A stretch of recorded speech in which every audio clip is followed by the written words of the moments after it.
Welcome, everyone. Thank you for being here. My name is Fred Lipschultz, and I am on the National Climate Assessment Team for the U.S. Global Change Research Program, or USGCRP. Before we get started, I want to draw your attention to the note in the chat box. Audio is disabled for all participants, but if you have questions or comments throughout today's session, please enter them in the chat. If you have any technical difficulties, please contact Izzy Fuller, who is our technical support person today.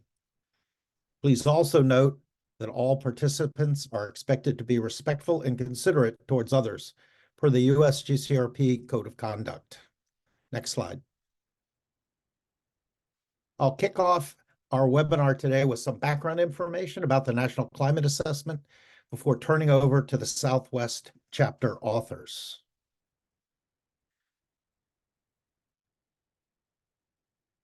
The U.S. Global Change Program was mandated by Congress in the Global Change Act of 1990 to assist the nation and the world to understand, assess, predict, and respond to human-induced and natural processes of global change. The program convenes 15 agencies to advance climate and global change science and provide useful and usable information to decision makers. The same law that established the program also mandates a periodic scientific assessment known as the National Climate Assessment, or the NCA. The NCA is a quadrennial report that analyzes the effects of global change on several sectors: the natural environment, agriculture, energy, land and water resources, transportation, human health, social systems, and biodiversity. USGCRP is charged with assessing current trends, as well as projections for the next 25 to 100 years. The NCA is used by organizations and individuals for a variety of purposes, including national policy making, risk management in the private sector, local mitigation and adaptation planning, as well as by practitioners, utility managers, and educators. Next slide. The NCA authors review a large body of scientific research from diverse information sources. They synthesize that information, examine the confidence in our scientific understanding, and evaluate uncertainties. NCA5 was written by 500 authors and 260 technical contributors from every state of the Union, as well as Puerto Rico, the U.S. Virgin Islands, Guam, and Palau. The NCA is designed to be policy relevant. Authors distill their findings into accessible language framed around risk to people and important resources. That said, the report is strictly not policy prescriptive and does not advocate for particular viewpoints or policy measures. The NCA uses a range of future projections to help decision makers understand the full extent of possible risks that can be avoided or reduced under different scenarios, and it leaves it up to the decision maker to ultimately decide their risk threshold. The assessment is compliant with all applicable federal laws and policies, including the Global Change Research Act, as well as other laws that govern things like information quality, accessibility, and transparency. Finally, the report process involves extensive review, including several opportunities for public engagement, a review by the National Academies of Sciences, Engineering, and Medicine, or NASEM, and several government science reviews. Next slide. Now let's take a look at the NCA5 table of contents. Like previous NCAs, NCA5 covers national level topics, regions, and response actions. The report opens with an overview, which is followed by 2 chapters dedicated to the physical science of climate change. Then there are the national topic chapters, the 10 regional chapters, and 2 response chapters, although response actions are also discussed throughout the report. The NCA table of contents has evolved over time, informed by user input. NCA5 added 2 new chapters, one on economics and one on social systems and justice. We also have 5 new focus features: compound extreme events, Western wildfires, COVID-19, supply chains, and blue carbon. We also have several appendices, including a new one dedicated to indicators. Now that we've gone through some introductory background material, I'm pleased to introduce Emily Elias, coordinating lead author of the Southwest chapter, who will lead us through the remainder of the webinar today. Thank you, Emily. Well, good afternoon, everyone. Thanks, Fred. Thanks for that introduction. And thanks to all of you for joining us today to learn more about climate impacts and adaptation solutions in the Southwestern United States. For the National Climate Assessment, the Southwest includes Colorado, New Mexico, Arizona, Nevada, Utah, and California. And I want to acknowledge the authors listed here who worked together for more than 2 years to develop this incredible chapter, the Southwest chapter of the National Climate Assessment. I'd like to acknowledge each of them, and especially the chapter lead author, Dave White, because they really accepted this role in addition to their existing work. And they were selected to represent a diversity of expertise, location, and experience. 441 articles are cited in our chapter, so I also want to acknowledge and thank the scientists who published this body of work that underpins our chapter. There are 5 key messages within this chapter listed here on the left-hand side of the slide. But I want to point out that there are also cross-cutting themes within each of those key messages, including adaptation, climate equity, indigenous peoples and knowledges, economics, infrastructure, and ecosystem services. So these are the key messages, and I want to introduce the authors who have graciously agreed to join us today to present these key messages. Dr. Elizabeth Cobley is with us, and she is an associate professor at the University of Nevada in Reno, and she'll present on water resources. Dr. Catherine Thomas is a research ecologist with the Southwest Biological Science Center of the USGS, and currently stationed in Tucson, Arizona, and she'll be talking about the region's coasts and oceans. Dr. Mark Brunson is a professor in environment and society at Utah State University. He'll be talking about food and fiber production and also human health and demographics. And then finally, Dr. Carolyn Inquist is an ecologist with the USGS Southwest Climate Adaptation Science Center, and she's also currently on detail with the USGS, with the Department of Defense as the Climate Adaptation and Resilience Liaison to the Department of Defense. So thanks to the author team, and especially thanks to Carolyn, because she will also be talking about the Focus on Western Wildfire feature today. So this is an image, this is our first figure in our chapter, and I wanted to share it with you today. It shows indicators that the impacts of climate change on the atmosphere, ice, snow, and water, ocean and coastal systems, and land and ecosystems, as well as adaptation and mitigation efforts. Monitoring these indicators helps us understand how impacts are experienced and how to adapt to risks. I think importantly, to center ourselves in the Southwest, the region is heavily urbanized with 9 out of 10 people living in cities. Indigenous peoples and tribal lands are essential to the social, cultural, and geographic identity of the region. The Southwest is home to 182 federally recognized tribes, as well as numerous state recognized tribes and tribes seeking state and federal recognition. Also important, the federal government manages nearly half of the total land area in the region. Climate change is affecting all of these systems, infrastructure, agriculture, fisheries, and other economic sectors. Effective adaptation will require flexible decision-making and the incorporation of technological innovation with indigenous and local knowledges. To address these impacts, governments NGOs and private enterprises are increasingly responding with planning and action to reduce risks. There are also important mitigation efforts underway. So with that framing and context, I'll turn it over to Dr. Elizabeth Cobley to talk about the water resources key message.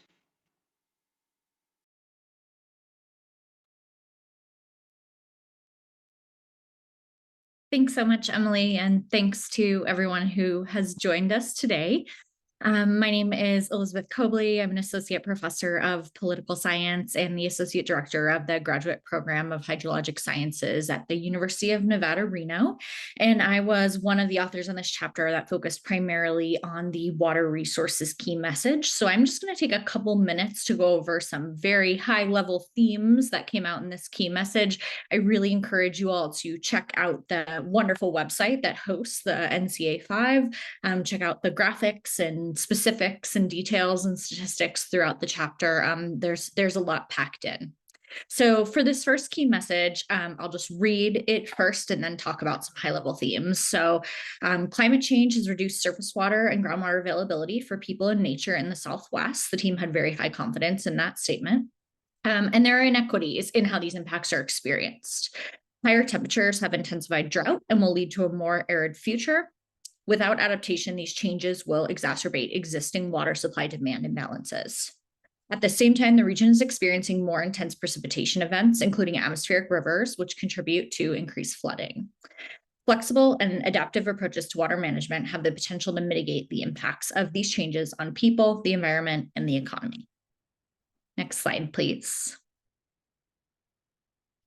All right, so to start talking about some of the high-level themes, first, I wanted to talk a little bit about the idea that the Southwest region is historically arid. A lot of our river basins experience high interannual variability, but we are seeing increasing temperatures reduce snowpack in the region, and snowpack is really our major water storage reservoir. This reduction in snowpack threatens the availability of surface water and groundwater resources for many sectors throughout the region. And one thing that our chapter really emphasizes related to these processes is there are multiple mechanisms happening with the translation between snowpack and the availability of surface water and groundwater. So for instance, as we're seeing shifts from more snow precipitation to more rain precipitation, reduced albedo from snowpacks that are melting earlier, reduced soil moisture from warmer temperatures, greater atmospheric demand causing greater evapotranspiration. All of these things are changing the relationship between the precipitation we get and the stream flow and groundwater resources that we eventually see and measure. And the changes in these resources are being felt disproportionately by overburdened communities, including tribal nations in the region. And they're also disrupting infrastructure systems and altering ecosystem dynamics. So in this area of the chapter, we focus on a discussion of impacts to tribal nations throughout the region. And there are disproportionate impacts due to several reasons. Many of these were really highlighted during the COVID-19 pandemic, where lack of access to piped water and high quality water resources was a major challenge for many tribes. We're also seeing disruptions to things like infrastructure as our precipitation shifts from snow to rain, because our infrastructure systems in this region were historically built around snow melt driven processes and used to deliver water throughout the region. And now as we're seeing more distributed rain, those infrastructure systems are facing challenges. We're trying to come up with new ways to adapt and rebuild our infrastructure to be able to provide more sustainable water resources to the region. Next slide, please. So despite the large focus in this chapter on drought and aridity, the risks of flooding from extreme precipitation and snowmelt are also present in this region, and atmospheric rivers are expected to intensify. So we see things like snowpacks that are melting earlier in the year, and then rain falling on top of those snowpacks, which can cause more flash flooding in several regions of the Southwest region. Extreme precipitation. For those of us living in this region last winter, and especially in the Sierra region, region. We experienced atmospheric rivers that dumped a lot of snow and caused some flooding impacts across the region, and we're expected to see these intensify at the same time. So like many climate impacts, we're really seeing the extremes on both sides: extreme drought and acidification and extreme flooding. They're likely to intensify in the future. Similar to drought impacts, these changes also pose threats to life, property, ecosystems, and infrastructure, and again, especially to overburdened communities in the region. So here we focus on, for instance, Black communities in LA that have disproportionate risks of experiencing flooding, Hispanic and low wealth communities that already are delivered lesser water quality, and may see those issues exacerbated due to flooding risks in the future. Next slide, please. All right, a lot of the NCA chapter focuses on actions that have been taken or are being taken to address these risks. So in the water resources section, we focus on adaptation actions such as collaborative water governance processes that engage diverse communities in water management, and innovations in water infrastructure and institutions. So for instance, we discuss some of the collaborative processes that have been ongoing in the Colorado River Basin over the last 20 years that have helped states work together to share resources, binational investments and infrastructure in the region, and then innovations, things like for our atmospheric rivers that we're seeing, an increased interest and investment in managed aquifer recharge from floodwaters in California, for instance. We're also seeing a turn toward more flexible water management rules across lots of different scales, from the local to the regional. Importantly, however, the effectiveness in mitigating regional water challenges through these adaptation efforts will depend on interacting climate and social dynamics. So we don't have a non-climate change counterfactual. So that is one of the reasons our team was only able to gauge medium confidence in the statement that these adaptation actions would help mitigate risk, because it really depends on how individuals, governments, decision makers are willing to invest in these actions, and how we continue to understand and adapt to changing climate dynamics. So with that, I will turn it over back to Emily to introduce our next presenter.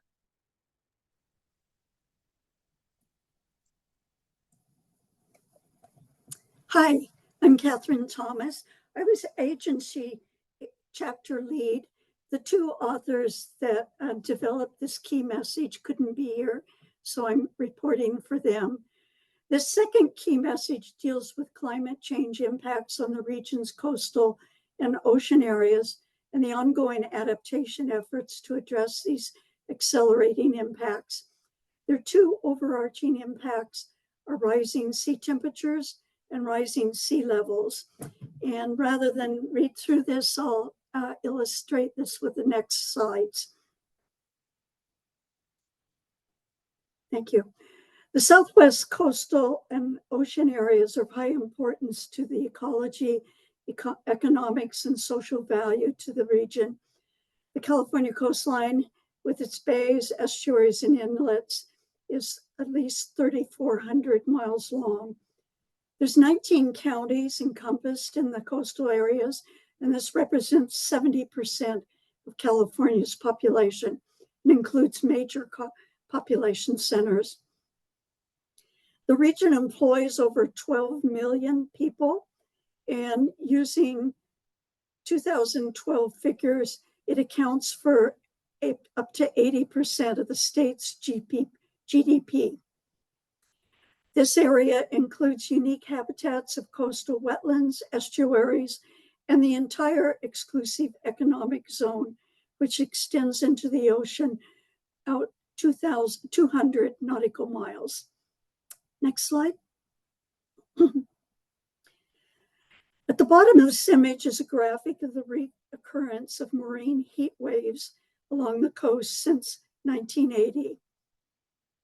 California coastal sea surface temperatures have increased on an average of 0.4 to 0.6 degrees Fahrenheit since the 1970s, and they're projected to continue to increase.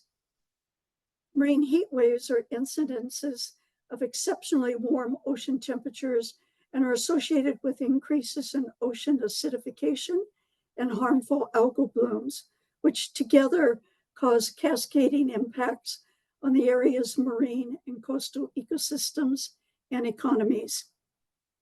On that bottom graphic, you will see the amplitude of the 2014 to 16 Northeast Pacific marine heat wave. Marine heat waves of such long and strong endurance can cause the marine species that normally occur in the area to shift northward. An example might be what happens with the economically important sardine fisheries. Also, marine species from warm waters then can shift northward into the area. Marine waves also reduce the abundance and quality of important small prey fish and can negatively influence mass mortality and reproductive success of seabirds. Ocean acidification can increase the mortality of invertebrates, such as oysters and other bivalves. So the marine heat waves and their cascading effects strongly affect the fishing industry, the coastal economies, and the cultural resources of tribal nations. Next slide. Sea levels are projected to rise 0.8 to 1.25 feet by 2050 and over 3 to 6.5 feet by 2100. Sea level rise and associated flooding and saltwater intrusion will have large effects on infrastructure, the communities and natural resources.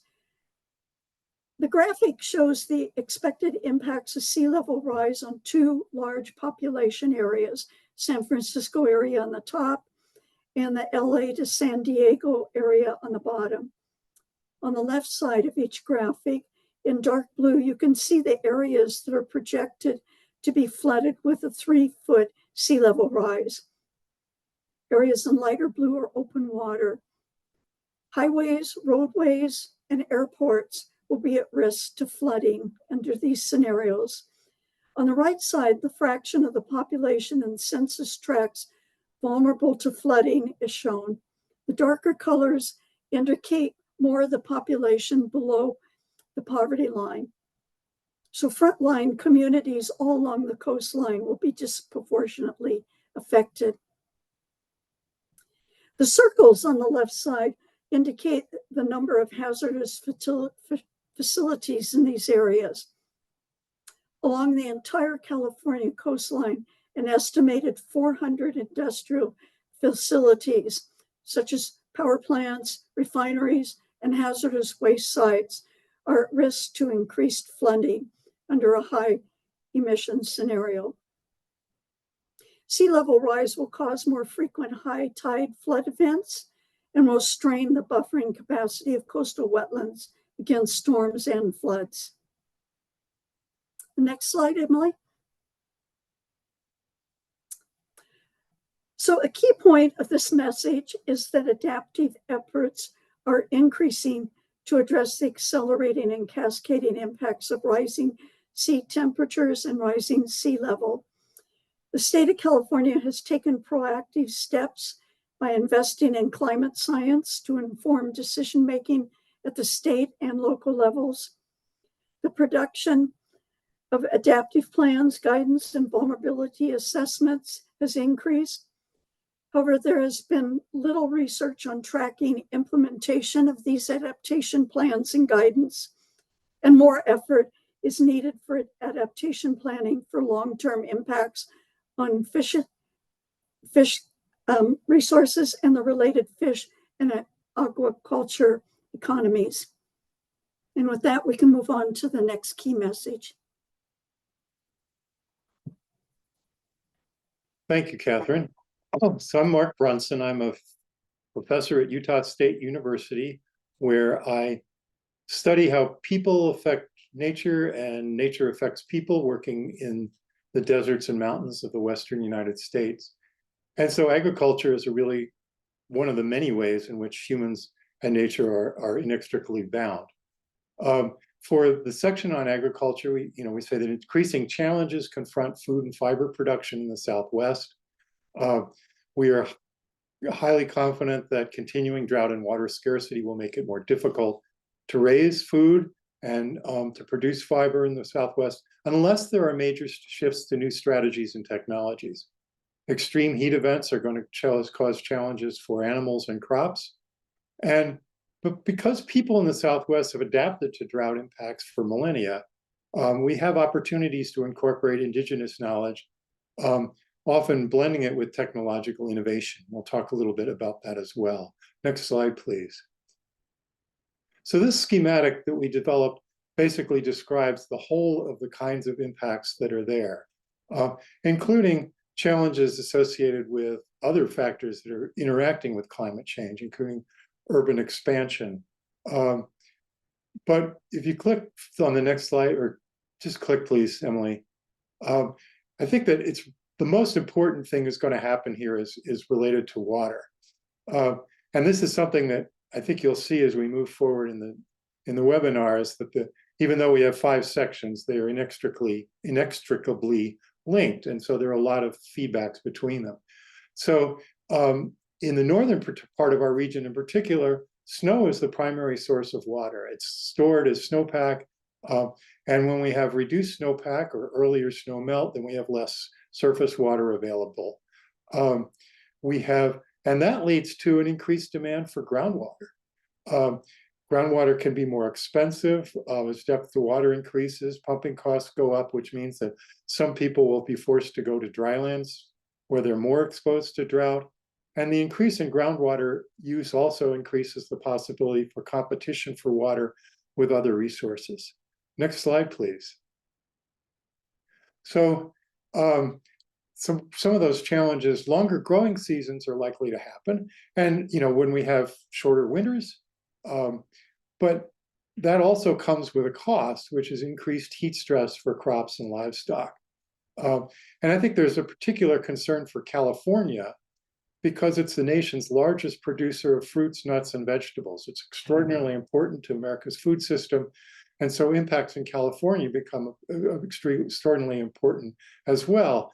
But I should point out that there are other agricultural crop growing regions that are important. I think about the Rio Grande Valley, the Arkansas and South Platte valleys in Colorado. And so, I don't want to highlight or say California is the main place, but we are significantly concerned about reduced production and quality due to heat or as well as loss of water. This leads to significant economic losses. The 2021 drought in California alone is estimated to have resulted in economic costs of about $1.25 billion and the loss of 1,750 jobs. And in addition, it means reduced food security, which is especially a problem for overburdened groups. And on top of that, there's a growing challenge. We're also an area that is increasing in population, especially in the interior parts of the region. And so there's increasing questions of how do we balance competing demands for water between the people who need water for municipal and industrial uses, plus growing cattle, plus growing crops. Next slide, please. So I've talked a little bit about crops, and I think we should also talk about the livestock industry, which is an economic driver for much of the interior southwestern region. As forage quality and quantity is likely to decrease in a number of places, and the forage supply for livestock will depend in part on a crop, alfalfa, which is used to feed cattle, but it's also used as an export crop. Alfalfa, it turns out that states like Utah, Nevada, Colorado are excellent places to grow alfalfa with dry climates and cool nights and warm days. And so it's an export product, but it's also a heavy use of water. It's a thirsty crop. And so there's going to be some challenges, some uncertainty associated with how those trends work. We do have some opportunities, however. Precision ranch technologies are being developed to help livestock producers through water monitoring in various stages of their work, monitoring what the cattle are doing to help ranchers meet these challenges by optimizing the use of water, optimizing the use of forage so that they're able to adapt to challenges. There's also work being done right now to look at the shift to more desert-adapted livestock breeds. And I point especially to this creature right here. This is an animal that was developed by indigenous people in northern Mexico, who basically over centuries developed a cow that worked in their landscape that was descended from animals that had been brought by the Spanish to Mexico in the 1500s. And so I think that underscores that we can really learn quite a bit from tribal experiences. As Emily mentioned earlier, there's about 200 tribes in our region. And the folks who have been living here for a very, very, very long time have adapted to previous droughts. And so the opportunities to take some of these technological answers and combine them with indigenous knowledge is something that we can really tap into as we learn to adapt better. So that's what I have to say about agriculture. And I want to now move to a second topic, which is how climate change compromises human health and reshapes demographics. So next slide, please. In our key message, we found that increases in extreme heat, also drought, flooding, and wildfire activity are going to be negatively affecting the physical health of Southwest residents. And since 2018, 31 large climate and weather-related disasters have affected the Southwest, leading to over 700 fatalities, $67 billion in economic damages, and just even hospitalizations due to heat alone have increased 50% between the beginning and the end of the 2010s. Increasing, one of the big challenges we have has to do with wildfires, and Carolyn will talk more about this in a few minutes, but more wildfires mean more smoke. More smoke means significant decrease in air quality, largely due to fine particulates in the smoke. And so those particulates and ash and the chemicals in the smoke can be more hazardous than other types of particulates, causing hazards to both to the public and to firefighters.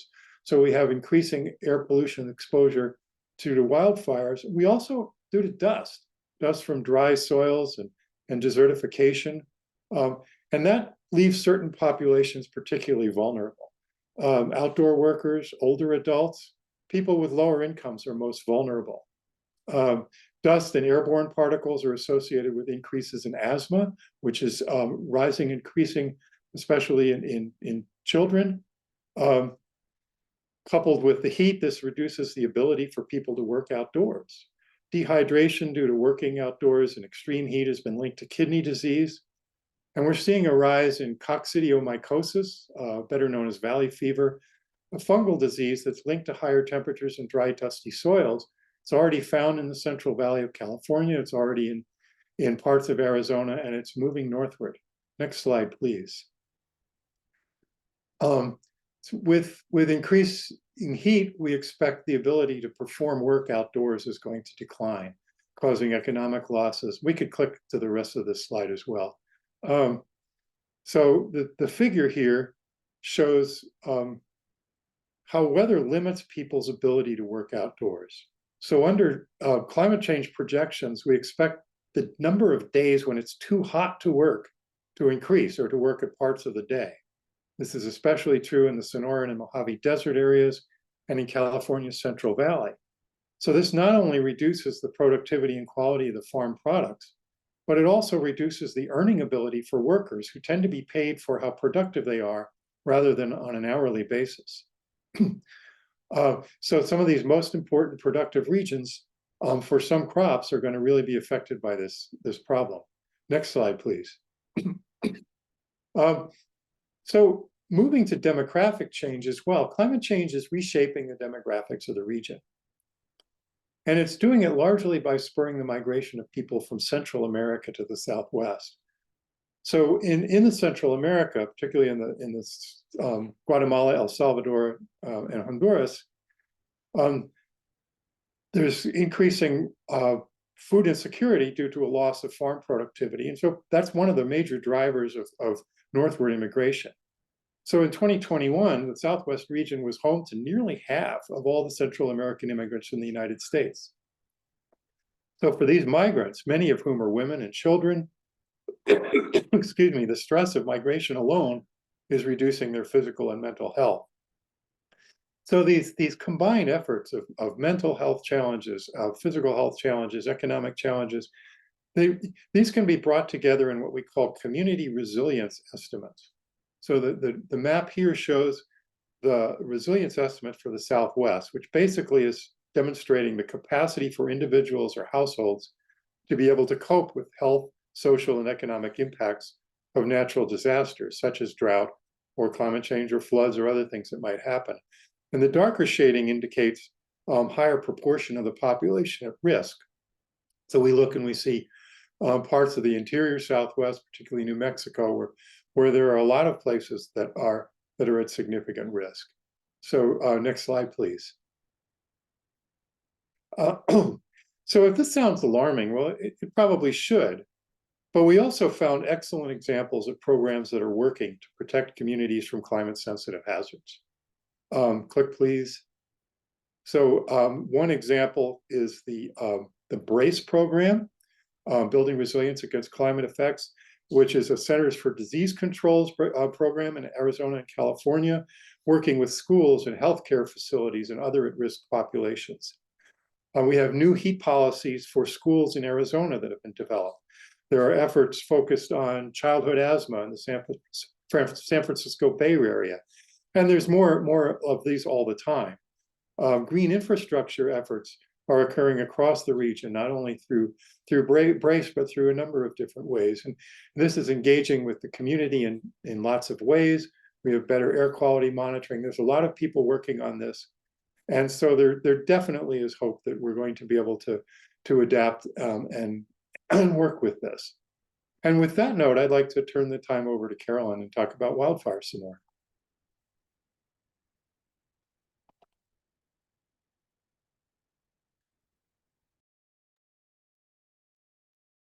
Thank you so much to Mark and my the previous authors. I'd like to first say that I'm filling in today for Dr. Steve Estoya, the director of the California Climate Hub, who, in addition to authoring the Southwest Chapter Wildfire section with Mark Brunson and myself, led the development of the Western Wildfire Box for the full NCA5 report. So you can see here where we've provided sort of a synthesis of our key messages.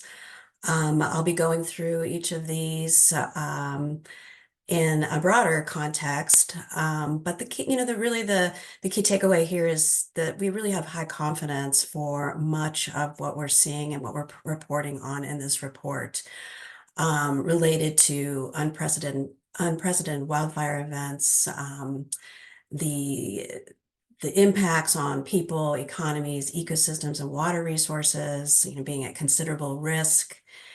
But then there are really opportunities for adaptation, including pre- and post-fire actions that reduce wildfire and facilitate ecosystem restoration. And indigenous approaches and practices are a big component of this. Next slide, please. So the story of Western wildfires really parallels the key messages that I just highlighted for the Southwest chapter. Next slide, thank you. And so again, it's really the story about larger and more severe wildfires with acute and chronic impacts on people and ecosystems, leading to negative consequences on public health, socioeconomics, and of course the ecological implications as well. Next slide. Now, fire is a natural process in many ecosystems across the Southwest and the Western US. It's necessary for biodiversity, ecosystem services, and many nature-based solutions. Fire regimes associated with fire-dependent ecosystems are highly variable, and that often is relative to elevation and geography. Next slide, please. However, it's the larger, highest severity wildfires that are having the extreme consequences for people and ecosystems across the West, as illustrated in these photos. Next slide. And we now know there is, in fact, a climate change signature to these unprecedented wildfire events, as shown in this graphic, that highlights the cumulative forest area burned over a 30-year time period, with and without climate change. Next slide. That said, climate change is not the only driver of large and severe high severity fire. Long-standing policies and forest management practices, including fire suppression, widespread logging and livestock grazing, and elimination of the indigenous use of fire, combined with the effects of a changing climate, have really contributed to high tree densities and compromised ecosystem function. Next slide. So consequently, many Western forests and fire-prone wildlands are susceptible to climate-mediated impacts that include drought, pests, and disease, much less devastating wildfire. Next slide. Large fires on non-forested Western US rangelands also have increased more than fivefold between the period of 1984 and 2017. And much of this increase has been driven by increases in invasive annual grasses that are a result of not only climate change in part, but increased atmospheric carbon dioxide. Next slide. So because of these unprecedented fires, again, in terms of size and severity, ecosystem type conversions have been documented. This graphic represents some of these changes, and you can follow them kind of with the colored lines from the left to the right. So for example, ponderosa and other dry forests and woodland types, we've seen conversions to shrubland and grasslands, and many of those grasslands have an invasive grass component. Such conversions have implications, of course, for wildlife habitat. And it's really the wettest of forest types that have remained the most resilient to these ecosystem transformations that we're seeing. Next slide, please. But nevertheless, post-fire implications for the hydrological components of Western ecosystems are also being documented more frequently. And as was mentioned earlier, this is from the particulate matter that reduces the albedo, or the reflection of the sun, of the snow, or on the snow. And this can accelerate snowmelt, which then influences the water retention of soils, particularly if they were damaged by high severity fire, and increase stream runoff. Next slide, please. Furthermore, this can increase risk of debris flows in burned areas. This would be in particular on watersheds and aquatic resources. So effects include the degradation of riparian systems, erosion from extreme precipitation events, particularly post-fire, and this has implications and impacts for riparian and riverine species, wildlife habitat, threatened and endangered species, and can increase invasions by non-native species. Next slide, please. So these debris flow events really can do extensive damage, not only for natural infrastructure such as stream banks, flood banks, and have implications for water quality and quantity. There are high risks for our critical built infrastructure as well, related to water storage, such as reservoirs, and our production of hydrological power. Next slide, please. Now, for people that live in these risky areas, also known as the wildland urban interface, there has been increases to safety related issues, much less property. And as a result, insurance rates have skyrocketed, and in some cases, people may no longer have access to insurance coverage, in fact, in these wildland urban interface areas. For example, 3 of the 5 deadliest fires on record in California have occurred since 2017. And in terms of personal loss, 122 lives were lost during this time, during those 3 to 5 deadly wildfires. In terms of property losses, they're the greatest in the Southwest when compared to other regions. In 2021, over 3,000 structures burned due to wildfires in California, the highest number lost in any state. While the December 2021 Marshall Fire in Colorado, a fast-burning grassland fire, burned more than 1,000 homes in just a few hours. So the increase in structures and infrastructure, the increases in structures and the lost infrastructure can be linked to population growth in the wildland urban interface, where houses are built close to forests and other natural areas. Next slide, please. So impacts of wildfire on natural environments can affect ecosystem services that people derive from these places, such as outdoor recreation, and other cultural uses, and have some fairly significant economic impacts.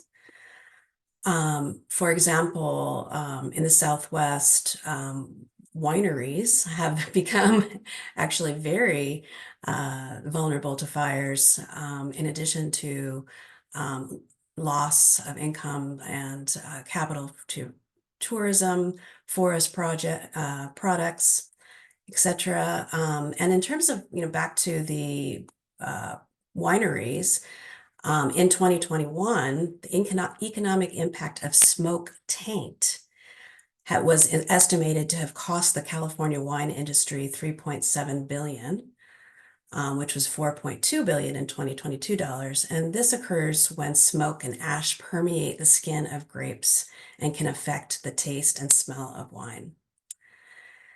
Further, smoke from the 22 wildfires significantly reduced industrial solar energy power production in Southern California. Next slide.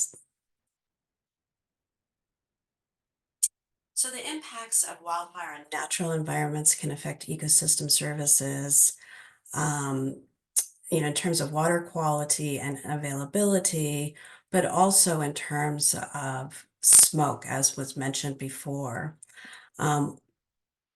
Wildfires, then this can actually really affect health conditions in older adults and children. Can you click, please? I think there's another. Yeah, there we go. So really these implications of wildfires for water quality, quantity, smoke in terms of health, asthma in children. We're really starting to see an uptick in hospitalizations, et cetera, for those kinds of effects, as was mentioned earlier. Next slide, please. Oh, actually, just one last comment to that previous slide. Smoke and long periods of degraded air quality, of course, can create health risks for outdoor workers and firefighters. And this can really occur during harvest seasons, as was mentioned before, increasing health risks.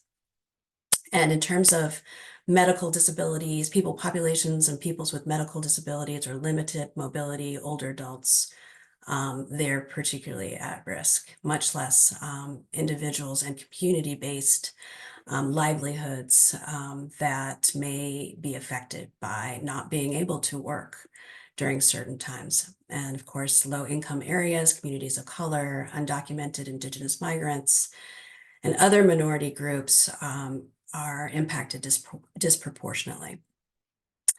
So moving on to kind of what we might call the solution space, we are starting to find, and there's increased evidence for increasing resilience through thinning trees, leveraging low and moderate severity wildfires, through something that's called managed wildfires. So letting in certain places, letting naturally started wildfires burn to do the jobs that they need to do, particularly if they remain low to moderate in severity. So while high severity wildfires or the stand replacing wildfires generally have the negative impacts, these kinds of lower and moderate wildfires can have important positive effects, and this is where prescribed fire also comes in. Applying fire intentionally to the landscape to reduce fuel loads, curtail plant pests and diseases, and stimulate new vegetation growth.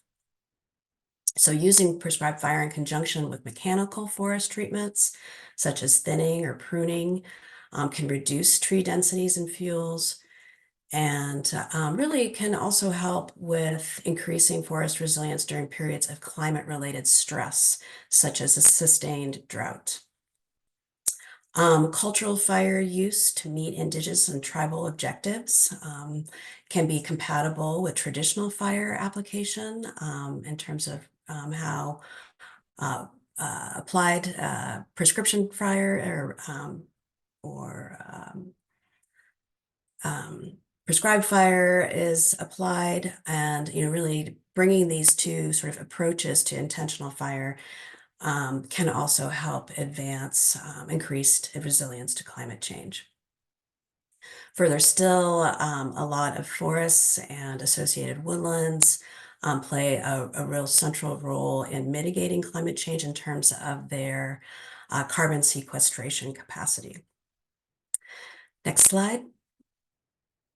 So this really summarizes all that we've sort of been through here, where indicating that's really hard to read, of course, but basically this graphic, which appears in the wildfire box, points out the impacts, but also that through fuels reduction, community education, all of these kinds of things can contribute to community resilience to wildfire.